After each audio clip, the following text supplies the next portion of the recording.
Olá você, seja muito bem-vindo a mais uma lição. Segunda-feira, meu povo, tem como tema o advento dos adventistas. Mas, antes disso, meu nome é Ismael e eu sou seu anfitrião da lição dos jovens. Então, pegue sua lição, pegue a sua Bíblia e me acompanhe neste comentário porque essa lição tá muito top. E quero convidar você mais uma vez a se inscrever aqui no canal, a ativar o sininho, a comentar, a compartilhar, porque se o canal tem te ajudado a entender mais sobre a lição dos jovens, sobre o livro de Levítico, quando você se inscreve no canal, você ajuda o canal a crescer e alcançar mais pessoas para Cristo. Como eu estava dizendo, segunda-feira tem como tema o advento dos adventistas. Quando nós olhamos para a história da humanidade, para a história da igreja, tem um certo período que muitas pessoas começaram a acreditar e crer fielmente que Cristo voltaria em seus tempos. Fizeram contas, cálculos e falaram, ponto. É nesse momento que Cristo vai voltar. É nesse dia, nesse instante que Cristo vai voltar. Porque lembra que eu falei com vocês um pouquinho antes, sobre olhando ali para Levítico capítulo 16? Então se você não viu o comentário de ontem, estou deixando o card aqui em cima. Tinha as trombetas que anunciavam que a festa do expiação ia acontecer. Então, algumas pessoas começaram a olhar para alguns eventos que tinham acontecido e olhando para a Bíblia e começaram a marcar uma data. Como eu estou falando para vocês, quando nós olhamos ali para a história, nós vamos ver ali 1844 sendo muito gritante nessa situação ali com Guilherme Miller. O que Guilherme Miller fez? Ele olhou ali para os eventos das 2.300 tardes e manhãs de Daniel 9, de 25 a 27, olhando também Daniel capítulo 8, verso 14, que vai citar sobre as 2.300 tardes e manhãs e os eventos lá em Daniel 9 que determinariam esse tempo das 70 semanas dentro das 2.300 tardes e manhãs e que marcariam uma data específica para a purificação do santuário. Então ele fez algumas contas, fez aquela conta de um dia equivalendo a um ano que está lá em Números 14:34 ou Ezequiel 4 de 4 a 6, que vai ter essa marcação de datas. Depois ele fez a conta assim, então se 2.300 tardes e manhãs se equivalem a 2.300 dias, então se equivalem a 2.300 anos. Então ele marcou o início dessa data, dessa profecia lá em 457 a.C., que é quando Artaxerxes libera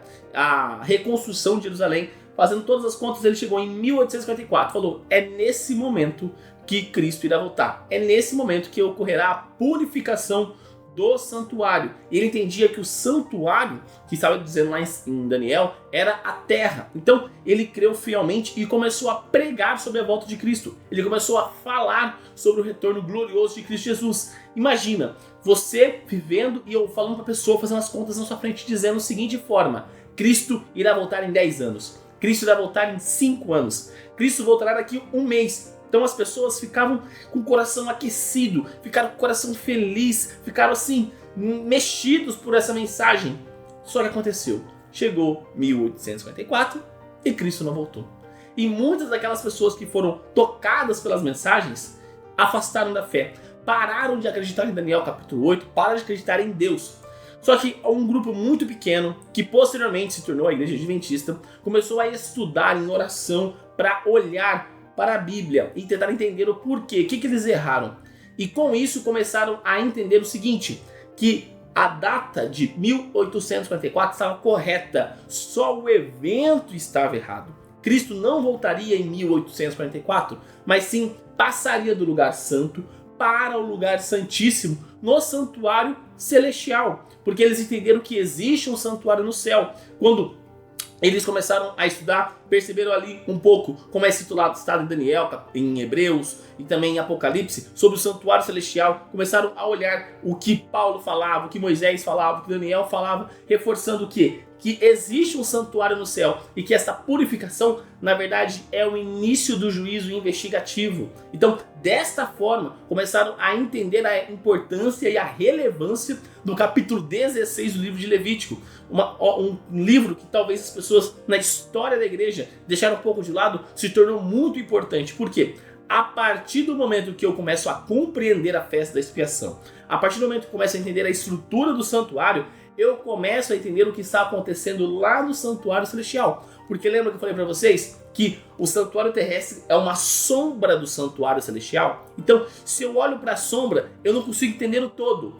Mas se eu ver uma sombra de uma pessoa, eu entendo que é uma pessoa. Eu não vou saber as roupas que ela tá usando. Eu não vou saber se ela é branca, se ela é negra, se ela é indígena. Eu não vou saber isso. Mas olhando para a sombra eu consigo determinar que é uma pessoa. Então, quando eu olho para o santuário terrestre, eu consigo entender algumas coisas que ocorrem no santuário celestial. Não consigo ver tudo o que acontece lá, mas olhando para o santuário terrestre, eu consigo entender alguns aspectos. E é nesse ponto que nós estamos olhando, e é nesse ponto que nós estamos estudando, porque uma vez que eu consigo entender a sombra, uma vez que eu consigo entender a festa da expiação, eu consigo entender de uma certa forma o que está ocorrendo lá no céu. Eu consigo entender de uma certa forma o que Deus tem apresentado, o que Deus tem revelado para as pessoas. Porque lembre-se, Deus se revela, Deus se revelou com Cristo, Deus se revela através da sua palavra, só que é importante nós nos aprofundarmos nos nossos estudos. Se nós lermos de uma forma superficial, nós vamos entender que Cristo é nosso Senhor. Mas quanto mais nós nos aprofundamos na palavra, mais a nossa cosmovisão é mudada, mais próximo de Cristo eu vou ficando. E quanto mais próximo de Cristo eu fico, mais eu entendo quem Ele é. Logicamente, com a minha mente limitada, eu não consigo entender a grandiosidade de Deus.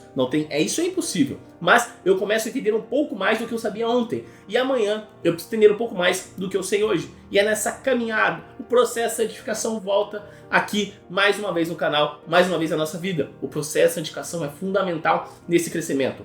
Os adventistas, antes de terem esse nome, foram crescendo, uma vez que eles perceberam que tinham errado. Foram crescendo, e somente lá em 1863 a igreja foi organizada como igreja adventista. Mas perceba que as pessoas tiveram duas situações. Primeiro temos o grupo das pessoas que pararam de crer, e o grupo das pessoas que continuaram crendo, tentando entender a mensagem. E aqui, talvez eu vou falar com você uma coisa que você nunca pensou. Você alguma vez já se decepcionou? Se decepcionou com Deus? Você cria que aconteceu alguma coisa, você orou, você pediu muito, só que aquilo não aconteceu, e você falou simplesmente assim: Deus não existe, Deus não me ama, Deus não me quer. Você já parou para analisar que existem 3 respostas de Deus para a sua oração? Pode ser sim, pode ser não, pode ser o silêncio de Deus. Deus sabe o que é melhor para você. Deus não poderia voltar naquela data porque não era para voltar naquela data, porque não era aquilo que Deus queria. Nós não conseguimos entender os planos de Deus. E as coisas que aconteceram com você era porque talvez não era para acontecer. Talvez foi uma consequência de algo que Deus já tinha falado que não poderia fazer. Por exemplo, você olha para a palavra dele, Deus está escrito lá: não profanarás o sábado. E você ora para Deus pedindo: Deus, eu posso profanar o sábado? Deus não vai te responder, porque ele já te respondeu na palavra dele. Então, isso é importante nós entendermos que existem pessoas que se decepcionam com Deus e se afastam de Deus, não querem mais saber de Deus. E existe um grupo de pessoas que se decepciona com Deus, mas busca entender o porquê aquilo aconteceu. E eu e você precisamos fazer parte deste grupo. Porque Deus não nos decepciona, mas as nossas expectativas, os nossos desejos, eles são moralmente errados baseado em Deus. Quando a nossa vontade não é da vontade de Deus, tudo dá errado. Quando o meu desejo não é o desejo que Deus quer para mim, e lembre-se, o desejo de Deus é nós estarmos salvos. Então, tudo que Deus faz é para nos levar à salvação. Então, tudo que eu desejo que não vai me levar à salvação, Deus não vai deixar eu fazer. Deus não vai dar a bênção dele. Deus não vai responder na minha oração. Agora, tudo que eu fizer para caminhar na minha salvação, Deus vai trabalhar. E vai trabalhar de uma forma que nós não conseguimos entender. E vai ser muito mais grandioso do que aquilo que nós pedimos. Porque Cristo falou que nós não sabemos orar e nós não sabemos pedir. Deus sabe o que é melhor para nós. E Deus sabia que para aquele grupo que continuou orando, continuou pedindo, que eles precisariam de uma iluminação, precisariam entender. Então Deus foi respondendo as orações dele para mostrar: vocês erraram o evento, mas não erraram a data. E com isso se estruturou a igreja adventista que nós conhecemos hoje, na qual eu faço parte, na qual você faz parte, ou você quer fazer parte. Então entenda que é importante nós estudarmos a palavra de Deus. Entenda que é importante a nossa comunhão com Deus. Se você pegar algum texto que você não compreende, estude, pergunte para alguém, mas ore, peça para Deus te auxiliar, para que Deus possa te preencher e a sua mente possa compreender aquilo lá. Porque se você não se preparar, se você não orar, se você não conversar com Deus, o texto bíblico não fica fácil de ser entendido. Agora, quando você se dedica à oração, você se dedica ao estudo, você se dedica à comunhão com Deus, e logicamente, usa pessoas que podem te auxiliar, livros, comentários que podem te auxiliar.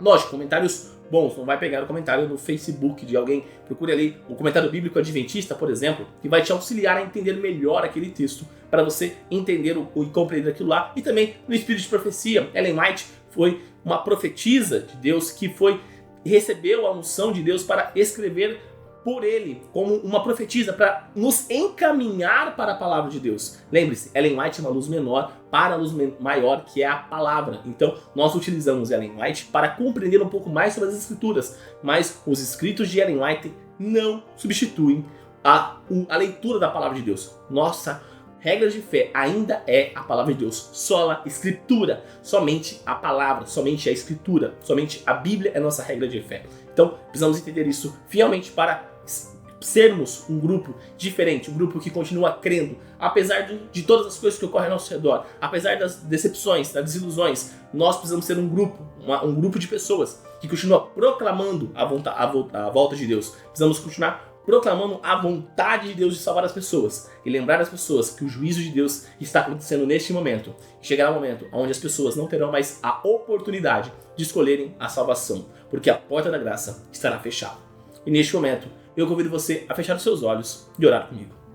Querido amado Deus, obrigado, Pai, por mais um dia. Obrigado, Pai, pela oportunidade que o Senhor nos dá de estarmos vivos, meu Pai, de estarmos na sua santa presença.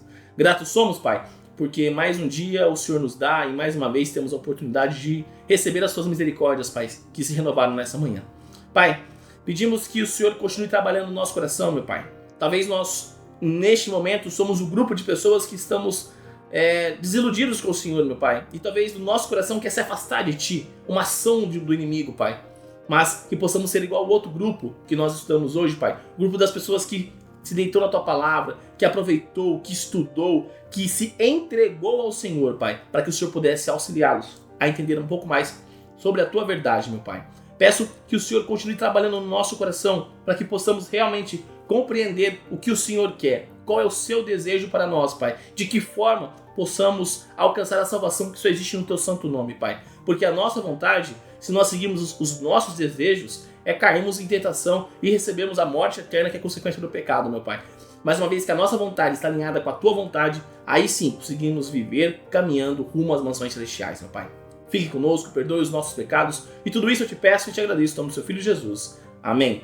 Galerinha, não se esqueça de se inscrever aqui no canal para você dar aquela força e também para você não perder o conteúdo que é produzido. Lembrando que os vídeos da lição são postados de domingo a sexta-feira. Então quando você se inscreve no canal e você ativa o sininho, você sempre recebe uma notificação todas as vezes que os vídeos são postados aqui no canal. Também deixa seu like nesse vídeo para mostrar que você gostou do conteúdo, para dar aquela força e também para o algoritmo do YouTube compreender que o canal é de qualidade, o canal é de relevância e que ele pode recomendar para mais pessoas, assim como você pode recomendar clicando aqui embaixo no botão de compartilhar e colocando nas suas redes sociais, Facebook, Instagram, WhatsApp, Telegram, enfim, a forma que você achar melhor de levar a mensagem de Deus a mais pessoas. E também clica aqui nessa playlist da Lição dos Jovens e nessa outra playlist das meditações que eu fazia aos sábados com vocês. Então é isso, galera, um forte abraço a todos e até mais!